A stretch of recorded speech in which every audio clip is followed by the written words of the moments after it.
Sama-sama tayong magiging Saksi!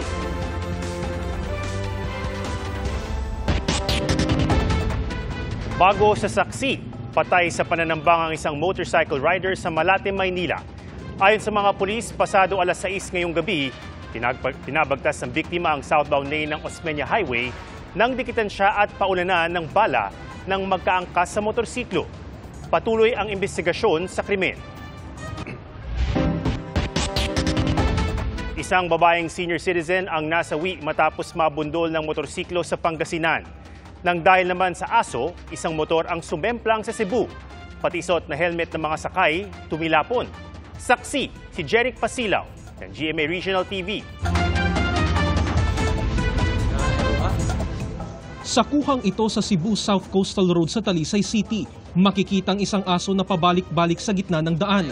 Maya-maya, tumuloy ang aso sa pagtawid sa kalsada. Naiwasan pa ito ng ilang motorista, pero ang isang motorsiklo hindi na nakailag.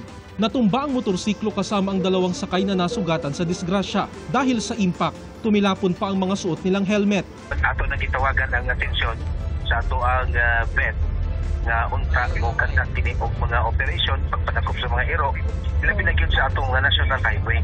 Kay di kalikayan nga di kabantay ang atong mga nagsakay og motor tungod sa galit na pagtabot sa mga ero.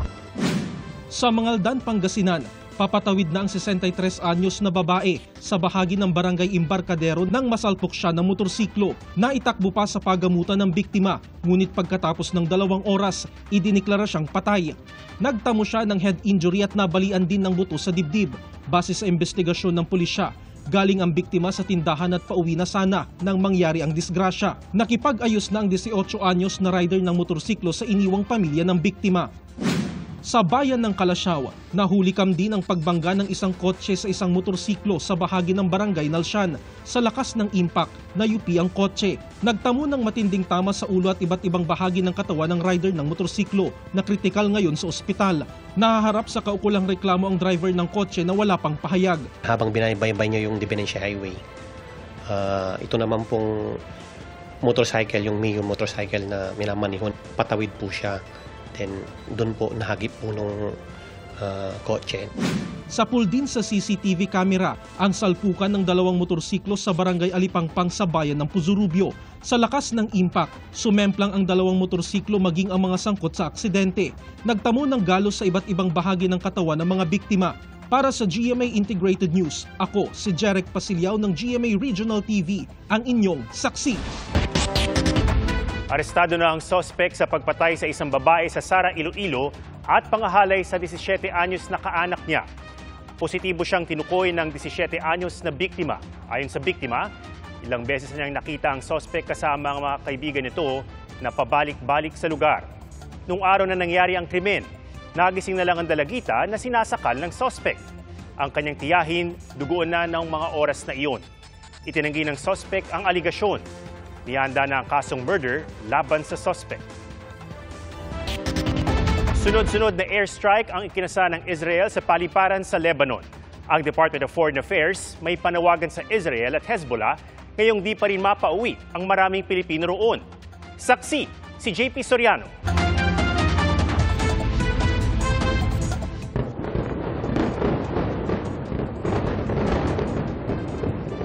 Malalakas at magkakasunod na pagsabog ang yumanig sa malapit sa paliparan ng Beirut madaling araw ngayong Biyernes doon.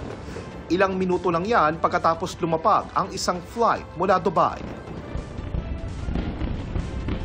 Bago maghating gabi, oras doon katatapos lang lumapag ng isa pang flight mula Paris, nagkaroon din ng pagsabog.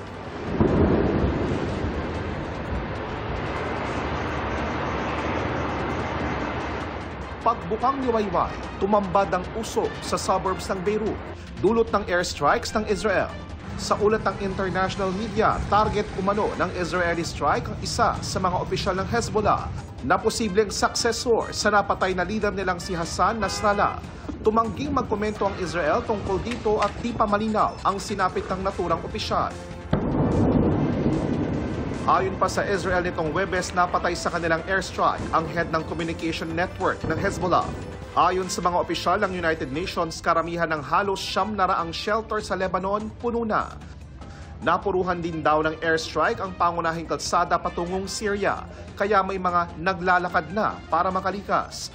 Mahigit 1 milyon na ang lumikas sa Lebanon dahil sa sigalot ng Israel at Hezbollah ayon sa Lebanese officials.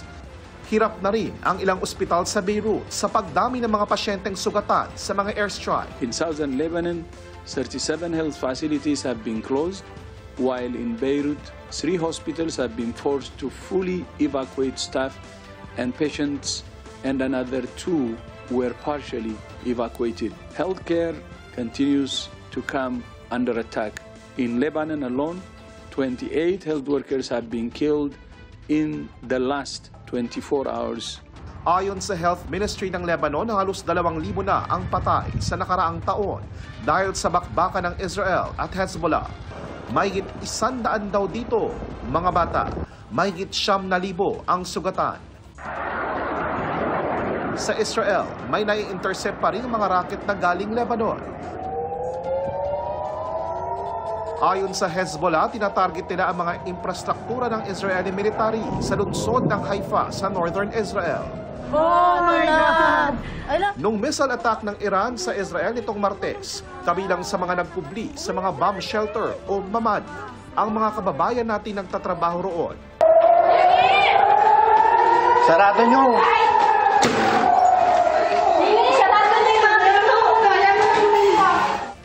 Ang DFA naghayag ng pagkabahala tungkol sa tumataas na tensyon sa Middle East sa gitna ng ground operations ng Israel sa Lebanon at nananawagan sa lahat na iwasan ang pagpapalala ng gulo. The DMW have already are working very hard to institute their plan and trying to get arrangements ready for the Filipinos in the area in case they have to evacuate or be repatriated.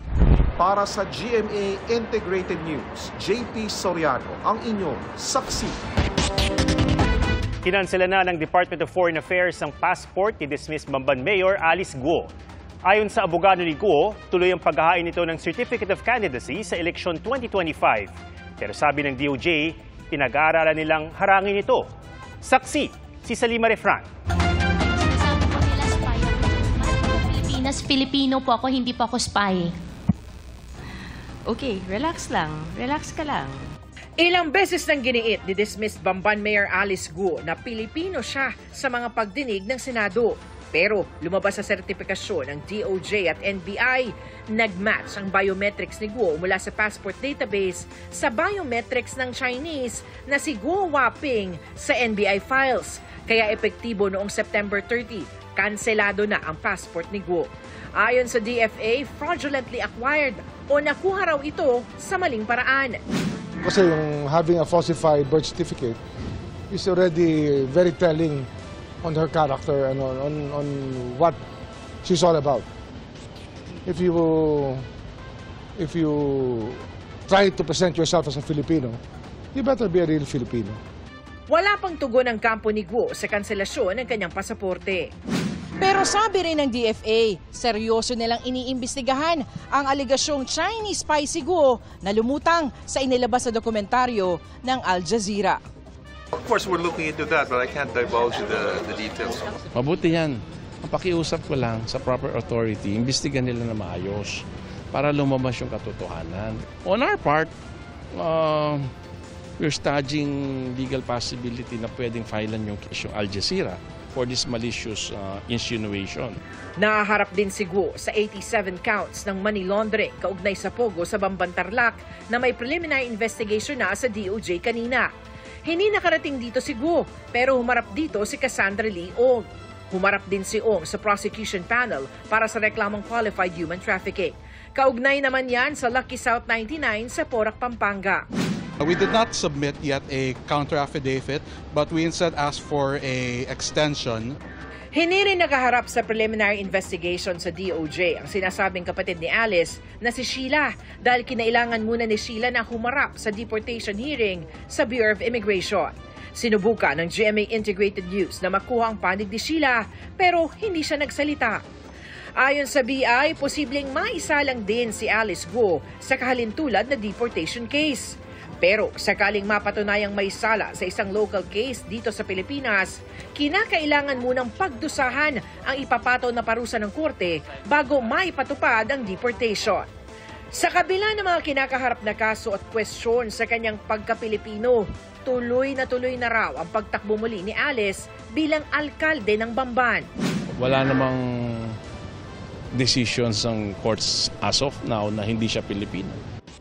Kung sakali, posibleng makaharap ni Guo sina incumbent councilor at ngayon tinalagang acting mayor Erano Timbang, Tarlac ex-officio board member at Barangay Anupol chairman Jose Joey Salting Jr. at dating Bamban Mayor Jose Antonio Feliciano. Katandem ni Feliciano si suspended Bamban Vice Mayor Leonardo Ding Anunciacion na tatakbo para sa kanyang re-election. Kandidato rin ang dating councilor na si Rodolfo Rudy Escoto. Sabi rin ni Solicitor General Menardo Guevara, pwede pa rin magsumite ng COC si Guo dahil pending pa ang mga kaso laban sa kanya. Kaya ang COMELEC, sinabing tatanggapin nila ito. Ang DOJ, pinag-aaralang harangin ang kandidatura ni Guo. Well, I wouldn't say it's her right, but she can try, but I wouldn't say it's her right because she's not Filipino and she bears falsified documents. Para sa GMA Integrated News, Salima Rafran, ang inyong saksi. Mga kapuso, sama-sama tayong maging saksi. Mag-subscribe sa GMA Integrated News sa YouTube at para sa mga kapuso abroad, samahan niyo kami sa GMA Pinoy TV at sa www.gmanews.tv.